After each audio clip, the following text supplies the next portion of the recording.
Hello guys, in today's video I will be showing you how to fix Starmaker green screen problem. So the answer is easy, just go to the settings and then scroll down to the apps section and then go to the search and search Starmaker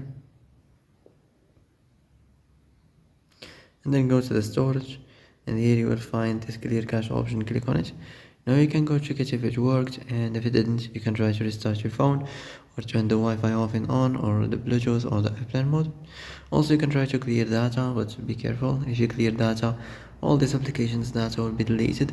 This includes all files, the settings, the accounts, the databases, etc. So be careful if you want to clear your data. And that's it for today's video. I hope this is the answer you've been looking for. If you like this video, don't forget to like and subscribe, and see you in the next video. Thanks for watching.